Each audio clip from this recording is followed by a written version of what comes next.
vous souhaite la bienvenue à votre émission Passion Auto. J'espère que vous avez passé du bon temps. L'été approche à grands pas. Enfin, j'espère. Mais en attendant, on va continuer à partager avec vous notre passion pour l'automobile. Cette semaine, bien sûr, on va faire de l'actualité en fin d'émission. Benoît Charette va nous présenter sa capsule entretien. À Cinéparc, on va parler de Batman. Ben oui, il y en a tellement de voitures, justement, dans la saga des Batman. Mais notre essai de la semaine, la Lexus RCF. Regardez ça.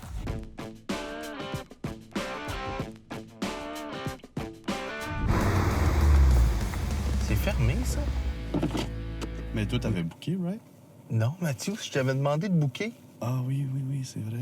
T'as pas booké? Je te demande de faire une affaire. Organiser l'équipement, puis booker une track. Mais l'équipement, je l'ai fait, par exemple. J'ai bien fait. Non, t'as oublié GoPro! On va le faire sur le chemin. Comment veux-tu démontrer les performances de la voiture sur le chemin?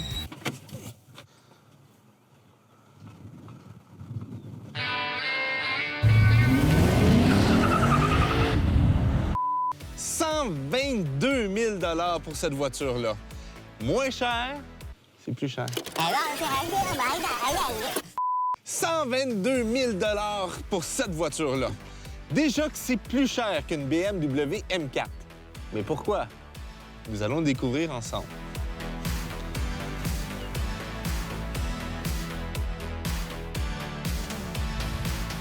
Oui, une BMW M4 est moins chère, plus moderne et pas mal plus performante. C'est vrai que c'est cher en maudit pour un aileron de course. D'un point de vue rationnel, la Lexus RCF Track Edition ne fait pas beaucoup de sens. Mais si vous êtes à la recherche d'un coupé sport à haute performance qui sort de l'ordinaire, vous serez bien servi. Car des RCF, il n'en court pas des rues. Encore moins des Track Edition. Et qui dit Track Edition dit aussi Launch Control, le Sport Plus et le Sport Expert. Suspension repensée, éléments en fibre de carbone dont le capot, le toit et l'énorme aileron.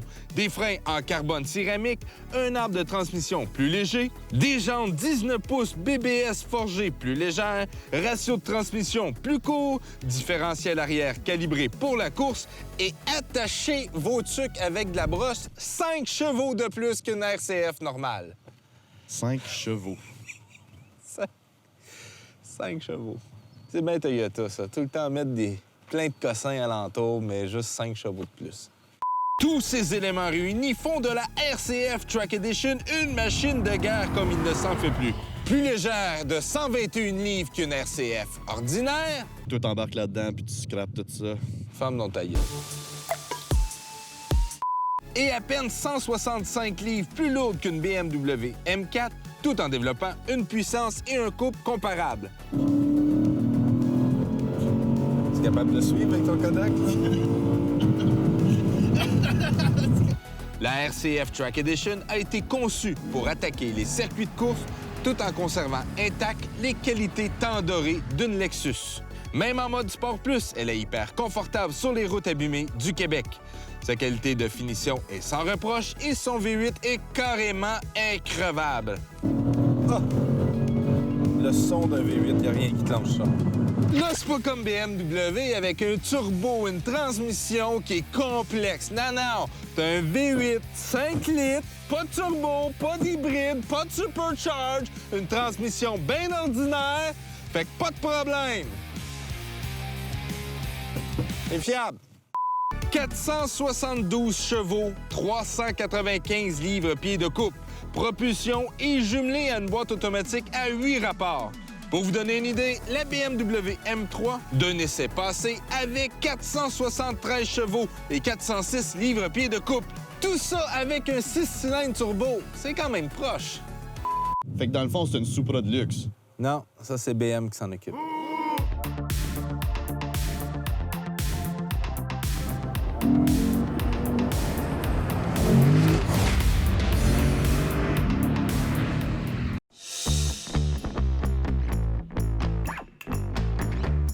Salut Hugo! Salut Benoît. Alors cette semaine, roues en alliage, sujet populaire, il y a beaucoup de modèles. La technologie a beaucoup évolué dans les dernières années. Mais ce qui est important de savoir, il faut bien choisir sa roue. Explique-nous ça. Oui, il faut y aller par application. Marque, modèle, année. On regarde ce qu'il fait sur notre véhicule avant de regarder toutes les sortes de mags.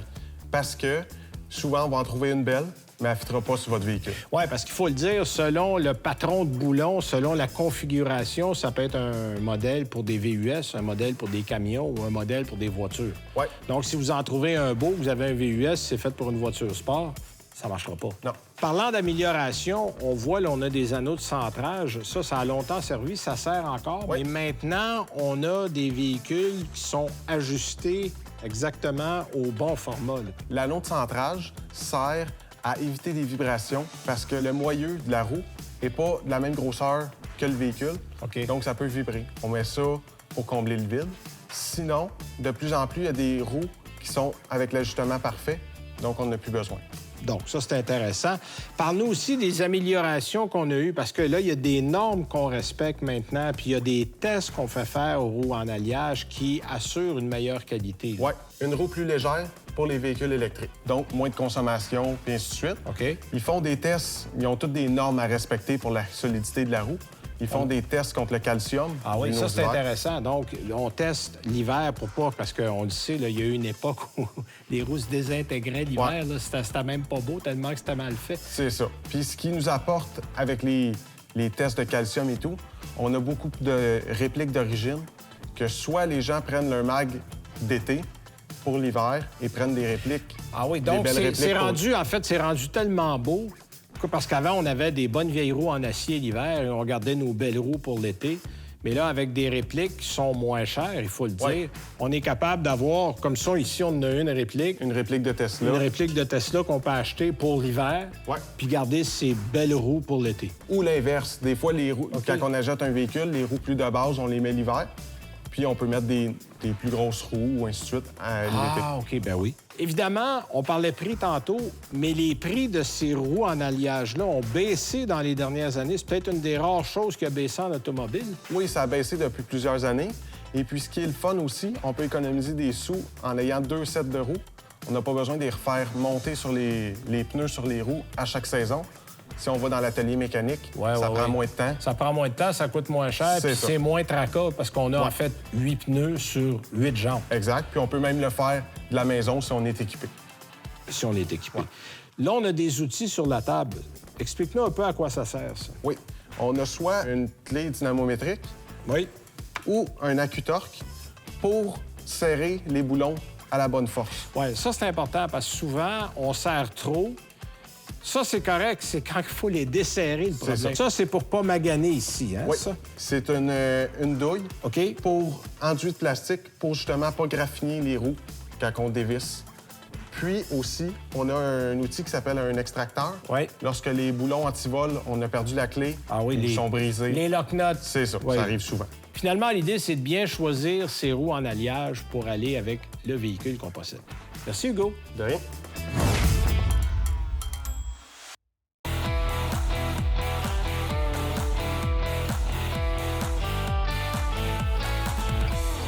Un super-héros sans super-pouvoir, ça lui prend une super voiture. La Batmobile est l'outil ultime de Batman pour sa lutte contre les parfums. Les débuts du véhicule sont modestes, une sédame rouge qui fut la première voiture du justicier, ce qui créa pas trop de crédibilité pour un gars qui portait déjà des collants. Cette voiture apparut dans la BD numéro 27 en 1939. Mais la voiture qui changeait tout a été dans la BD numéro 5 de 1941. Batman faisait un accident et modifia la voiture pour donner le ton au Batmobile qu'on connaît. Attends, il y a combien de Batmobiles? 250? Tu voudrais pas te concentrer sur les modèles qui ont vraiment existé?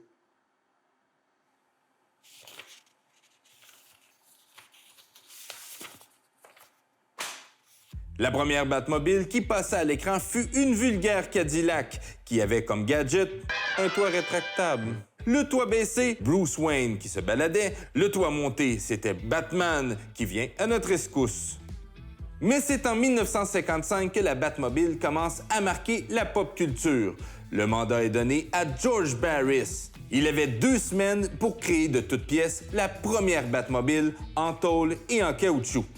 Il se rappela lors de sa visite au Salon de l'Auto de Chicago que certains visiteurs passaient le commentaire qu'un des prototypes de Lincoln, la Futura, ressemblait à une chauve-souris.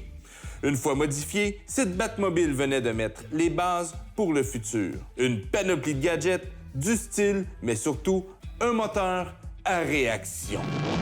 À partir de ce jour, chaque Batmobile, ou presque, en aura un. 21 ans plus tard, il a fallu que Tim Burton prenne la chauve-souris par les ailes et donne le Batman moderne qu'on connaît aujourd'hui. Célèbre pour son côté obscur, Tim prend la célèbre franchise de DC Comics et lui donne un style art déco des années 30. Les ressources et le temps sont plus généreux. L'équipe trouve l'inspiration avec le concept de la Corvette Stingray de 1959 et le Trust 2, un véhicule pour les records de vitesse. Il mélange le tout et ça donne la Batmobile. C'est quand même mieux que de faire coucher une DeLorean avec un Aztec.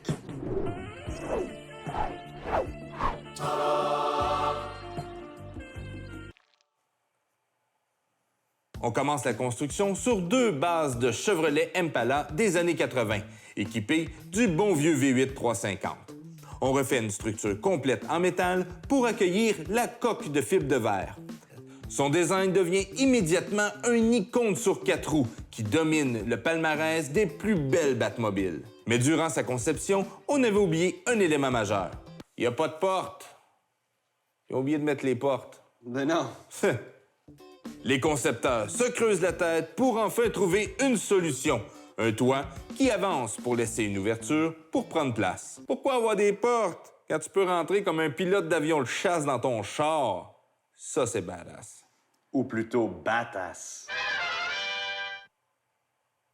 Elle crève l'écran pendant 2 films, mais les parents de l'époque qui avaient grandi avec la série télé des années 60 trouvaient le film de Burton sombre et trop violent pour un film familial.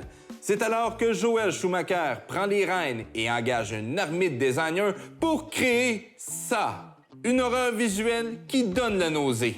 Au diable la simplicité et exagérons tout. Cette abomination a pris 8000 heures de gaspillé par 30 hommes. 30 pieds de long et 10 pieds de haut. Il imposait sa laideur, peu importe où il allait. Mais Joel se reprend en 1997 dans Batman et Robin et crée une nouvelle Batmobile. Mais calvaire, il fera pas mieux. Il monte la barre du ridicule en faisant de la Batmobile un roadster mal exécuté extrêmement long. Il me semble que tu arrives sur une scène de crime, là. Là, tu veux faire un parallèle avec ton auto de 35 pieds, là. Alors, bon, j'arrive. L'hémorragie ne s'arrête pas là. Le script était d'un ridicule avec des citations qui semblaient être écrites par des élèves du primaire. Schumacher fait de Batman une risée internationale. Non, mais tu sais, c'était quoi l'idée de mettre en évidence des fesses puis des tits sur un saut de Batman? Pas un comédie show, ça, là. C'est Batman, là. Ouais, c'est aussi catastrophique que Catwoman. Non. Non, pas à ce point-là. Des années ont passé pour laisser tomber la poussière. Soudain, des images d'un nouveau véhicule militaire font surface sur le web. Le monde est fasciné. C'était un coup de génie. Il fallait frapper fort avec une toute autre direction pour faire oublier les 2 navets passés. Le réalisateur Christian Nolan met à la poubelle le côté trop fantastique pour intégrer un Batman au vrai monde que l'on connaît. Donc, il nous fallait une Batmobile en béton, avec un look exotique. Il décide donc de faire coucher une Lamborghini avec un tank pour donner le Tumbler. Un look malade et une histoire qui se tient. Un nouveau souffle fait revivre cette franchise. Cette Batmobile... Pardon, je t'aurais pas dit Batmobile. La Tumbler, parce qu'il l'appelle jamais la Batmobile. Fait que Tumbler. Cette Tumbler prendra des mois de conception et 1 an pour fabriquer le premier prototype. Équipé d'un V8 de 5,7 litres Chevrolet et le lance-flamme d'un ballon dirigeable à l'arrière, la machine pouvait atteindre 100 000 à l'heure pour exécuter les cascades demandées. Puisque la demande du réalisateur était simple, il fallait que le véhicule soit capable de faire toutes les cascades prévues. Et après une belle lancée de Christian Nolan, il quitte au profit de Zack Snyder. Mais la Batmobile présentée reste vulgaire et ressemble à n'importe quel véhicule militaire dans les jeux futuristes. Là, je perdrai pas mon temps à parler d'un film de Ben Affleck, là. Next. Et la voilà, la dernière Batmobile. Un trip à trois entre une Charger 1969, la Ford Falcon de Mad Max et un Trophy Truck.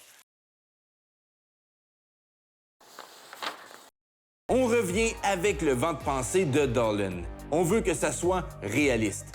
La Batmobile ici n'est pas seulement la voiture de Batman, elle est un personnage qui joue le rôle d'une bête dans un film d'horreur. Les créateurs voulaient une voiture réaliste que Bruce Wayne aurait pu construire lui-même dans son garage, loin des ressources financières de Wayne Industries. La voiture est alimentée par un V8 Chevrolet qui développe 650 chevaux. Le toit vient d'une Dodge Charger 1969 et 3000 pièces ont été fabriquées pour créer le moteur arrière. Un vrai chef-d'œuvre. Maintenant, quelques anecdotes sur la Batmobile. Numéro 5. La Batmobile originale de George Barris s'est vendue 4,2 millions de dollars US dans un encan en 2013. Numéro 4. Les lumières avant de la Batmobile de Tim Burton étaient des lumières d'Honda Civic 1989 qui ont simplement été inversées. Numéro 3. Michael Keaton ne pouvait pas prendre place à bord de la Batmobile avec son costume, puisque l'espace manquait. Petit problème de conception. Numéro 2. Pour ajouter au fait que la Batmobile de Ben Affleck était mauvaise, la plupart des scènes étaient tournées avec un Dodge Ram modifié. La carrosserie était rajoutée par la suite en post-production. Numéro 1. Robert Pattinson, qui fait, soit dit en passant, un très bon Batman. Ouais, il a l'air mince pour être Batman. Il est plus en shape que dans Twilight. OK. Ou Titanic. T'as-tu déjà Titanic? Robert Pattinson n'est pas un fan de voitures. D'ailleurs, malgré son succès, il conduit encore sa vieille Chevrolet Silverado 2001.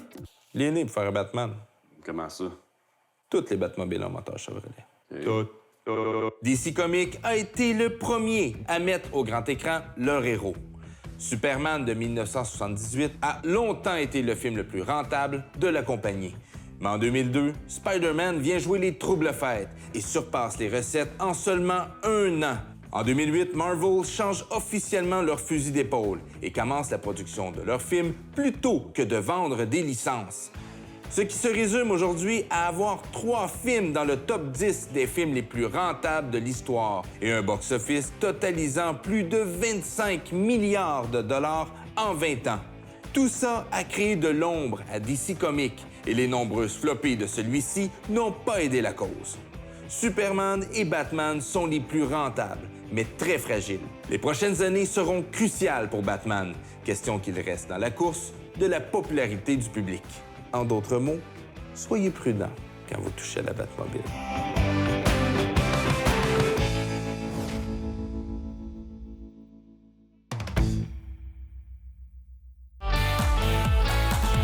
Alors, j'espère que le contenu de l'émission vous a plu encore une fois aujourd'hui. Bien sûr, on va terminer avec de l'actualité et il s'en passe des choses dans l'industrie. Vous savez qu'avec la fameuse pénurie de microprocesseurs, les constructeurs automobiles sont mal foutus à l'occasion. Mais pourtant, Ford a l'intention, justement, de livrer des véhicules qui sont déjà vendus, mais de les livrer partiellement construits. Quand je dis partiellement construits, il ne faut pas s'attendre à avoir des véhicules où il va manquer des portières ou un capot. Ce n'est pas le cas. Mais il y aura peut-être certains accessoires qui, malheureusement, ne seront pas en fonction immédiatement à la livraison. Vous savez, il y a des milliers de Broncos qui ont été construits, assemblés et qui sont vendus, d'ailleurs, parce que les concessionnaires et les clients les attendent depuis longtemps. On voudrait les livrer, justement, avec ces microprocesseurs qui ne sont pas dans le véhicule, mais quand on aura reçu tout l'équipement requis, ce sont les concessionnaires qui vont vous rappeler et qui vont vous dire « ramenez votre Bronco au garage » et on va corriger la situation. Est-ce que ça va se faire vraiment? Ça fait longtemps que chez Ford, on en parle. Moi, j'ai l'impression qu'on n'aura pas le choix parce que la fameuse pénurie des microprocesseurs, on en a encore quand même pour un fameux bon bout de temps. Bon, il y a une autre nouvelle aussi qui nous a un peu étonnés dans les derniers jours, et c'est la disparition du Buick Encore. Vous savez, ce petit sous-compact chez Buick, ce petit SUV, eh bien, il connaissait quand même pas mal de succès. C'est le cousin du Chevrolet Trax, mais en version plus luxueuse, bien sûr. On a décidé chez Buick d'abandonner ce modèle-là. Donc, on va arrêter l'assemblage dans les prochaines semaines. Alors, si vous en voulez un, je vous invite à aller chez votre concessionnaire et de prévaloir de votre droit parce que avant longtemps, il n'y en aura plus. Et on a appris quelques jours après que le Chevrolet Trax va suivre exactement le même chemin. Alors, terminer ces petits SUV qui ont connu quand même passablement de succès sur le marché. Et je pense que ce n'est qu'un début. On sait que chez GM, on est en train de faire un peu le ménage de sa gamme déjà depuis quelques semaines. Avant de passer à la motorisation électrique chez Aston Martin, on continue et on persiste et signe encore avec des voitures haute performance qui sont tous plus exotiques les unes que les autres. On a présenté cette semaine la toute dernière édition de l'Aston Martin Vantage. Mais imaginez-vous donc que sous le capot, on lui a logé un V12, un 12 cylindres. Et c'est la dernière fois que la Vantage va profiter de ça. La prochaine génération sera tout électrique. Dommage pour certains, heureusement pour d'autres. Il y a une chose qui est importante à mentionner, c'est que si jamais vous avez les sous pour vous en payer une, dépêchez-vous parce qu'on va n'en fabriquer que 333 unités pour la planète, pas pour le Canada, pour la planète. Alors, cette nouvelle Aston Martin, équipée d'un V12 de 5,2 litres, biturbo, c'est beau la puissance, mais on a aussi travaillé sur le poids global de la voiture. On parle simplement au chapitre du rapport poids-puissance, une amélioration de 20 % par rapport à la génération précédente avec le moteur V8. C'est quand même beaucoup. Beaucoup de fibres de carbone, bien sûr, sont utilisées dans l'assemblage de la voiture. Des freins en carbone céramique qui contribuent aussi à la diminution de poids et même le système d'échappement en acier inoxydable, ça permet justement cette diminution de poids appréciable, ce qui fait que cette voiture-là, cette nouvelle livrée de la Vantage, c'est toute une voiture. Mais encore une fois, dépêchez-vous, 333 unités, c'est vraiment pas beaucoup. C'est déjà tout ce qui nous concerne. La semaine prochaine, en tout cas la prochaine émission, on va parler, entre autres, d'entretien automobile, bien sûr, avec Benoît Charette. Overdrive sera la vedette du Cinéparc. Et bien sûr, on aura de l'actualité, mais on va vous présenter en début d'émission l'essai du Ford Ranger. D'ici là, surtout, soyez prudents et je vous souhaite, au nom de toute l'équipe, bonne route.